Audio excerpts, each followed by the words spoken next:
తిరుమల శ్రీవారిని మాజీ రాజ్యసభ సభ్యుడు సీఎం రమేష్ దర్శించుకున్నారు. వీరికి టీటీడీ అధికారులు స్వామివారి దర్శన ఏర్పాట్లు చేశారు.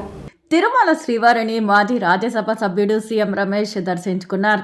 శనివారం ఉదయం వీఐపీ విరామ సమయంలో కుటుంబ సభ్యులతో కలిసి స్వామివారి సేవలో పాల్గొని మొక్కులు చెల్లించుకున్నారు. దర్శనానంతరం రంగనాయకుల మండపంలో వేద పండితులు వేదాశీర్వచనం అందించగా ఆలయ అధికారులు శ్రీవారి తీర్థ ప్రసాదాలు అందజేసి పట్టు వస్త్రంతో సత్కరించారు. ఆలయం వెలుపల సీఎం రమేష్ మీడియాతో మాట్లాడుతూ పార్టీ అధిష్టానం ఆదేశిస్తే అనకాపల్లి నుంచి పోటీ చేస్తానన్నారు. రాష్ట్రంలో సాగుతున్న రాక్షస పాలన వెళ్లి నరేంద్ర మోదీ ఆశీస్సులతో ఆంధ్రప్రదేశ్ బాగుపడాలని కోరుకున్నానని తెలిపారు.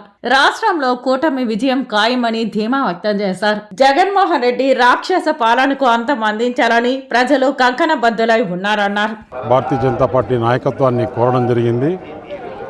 మా పార్టీ అధిష్టాన వర్గం ఆదేశిస్తే అక్కడి నుంచి పోటీలో ఉంటానని చెప్పి తెలియజేస్తూ ఆ భగవంతుని ఆశీర్వాదాలు కూడా కావాలని చెప్పేసి, ఎందుకంటే ఈ రాష్ట్రంలో రాక్షస పాలన నడుస్తుంది, అది పోవాలి, డబుల్ ఇంజిన్ సర్కార్ రావాలి, నరేంద్ర మోడీ గారి ఆశీస్సులతో ఆంధ్రప్రదేశ్ బాగుపడాలి అని చెప్పేసి ఆ వెంకటేశ్వర స్వామిని ఏదైతే నేను నమ్ముకున్న స్వామి ఉన్నారో ఆ స్వామిని ఈరోజు వేడుకోవాలని చెప్పేసి ఇక్కడి నుంచి ఎలక్షన్ క్యాంపెయిన్ పోవాలని చెప్పేసి స్వామి దగ్గర వచ్చి ఆశీర్వాదం తీసుకోవడం జరిగింది.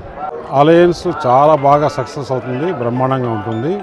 ఎందుకంటే ప్రజలు ఇప్పుడు ఆంధ్రప్రదేశ్లో ఈ ప్రభుత్వాన్ని, జగన్మోహన్ రెడ్డి ప్రభుత్వాన్ని దించాలి,